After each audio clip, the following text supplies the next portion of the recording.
কোন দিন আইবা হাসির চলে একথা বললেও কিন্তু মন থেকে বলে থাকেন। বিত্তশালী বাবার মেয়ের প্রতি বাবার ভালোবাসা, আর যে বাবার অসক্ষমতা কম সেই বাবার মেয়েকে অনেক ক্ষেত্রে শুনতে হয় এই কটু কথা। ইফতার আসবে সেদিন পাড়া প্রতিবেশী বন্ধু বান্ধব সহ আত্মীয় স্বজনকে দাওয়াত দেওয়া, সেই সঙ্গে চলে নীরব এক প্রতিযোগিতা। কার শ্বশুর বাড়ি থেকে কত বেশি পছন্দের ইফতার এলো, কে কতজনকে দাওয়াত দিয়ে খাওয়ালো। যার শ্বশুর বাড়ি থেকে যত বেশি ইফতার আসে তার তত সুনাম। রমজানে এই সংস্কৃতি বহু বছর ধরেই সিলেটে অঞ্চলে। আবার দরিদ্র মা বাবাকে এই প্রথা পালন করতে গিয়ে ঋণগ্রস্ত হতে হয়। একমাত্র মেয়ে জানে তার বাবার আর্থিক অবস্থা।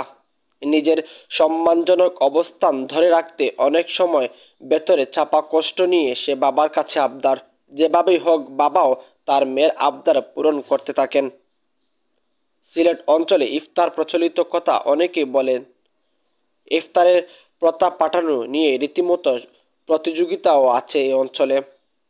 কার শ্বশুরবাড়ি থেকে কত ভালো ইফতার সামগ্রী এলো, কে তার শ্বশুরবাড়ি ইফতার খাওয়াতে কত বেশি মানুষকে দাওয়াত করলো, এসব নিয়ে চলে নীরব প্রতিযোগিতা। এই প্রতিযোগিতায় পিষ্ট হতে হয় অর্থনৈতিকভাবে অসচ্ছলদের। ফলে এই প্রথা নিয়ে সমালোচনা হয় জুড়ে সুরে। বিশেষ করে নিম্ন আয়ের মানুষের কাছে সেটা মারাত্মক বোঝা হয়ে দেখা দেয়। এ নিয়ে মনোমালিন্য, ঝগড়াকাটি, নির্যাতন পর্যন্ত হয়ে থাকে।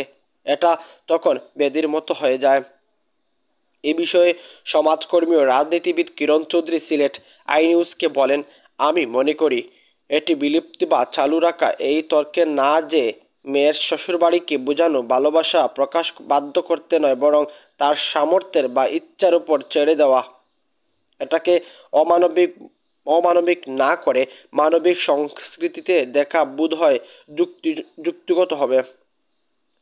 মেয়ের শ্বশুরবাড়িতে ইফতার ও ফল পাঠানো কষ্টদায়ক, এমন প্রথা ইসলামে নেই জানিয়ে বাংলাদেশ ইসলামী ফাউন্ডেশন মহাপরিচালক শামীম মোহাম্মদ আফজাল জানান, ইসলামে এমন কোনো বিধান নেই। সংযমের মাসে কারো উপর জোর করে ইফতারের আয়োজন চাপিয়ে দেওয়া অন্যায় হবে। যার যা সামর্থ্য আছে তাই দিয়ে ইফতার করবে।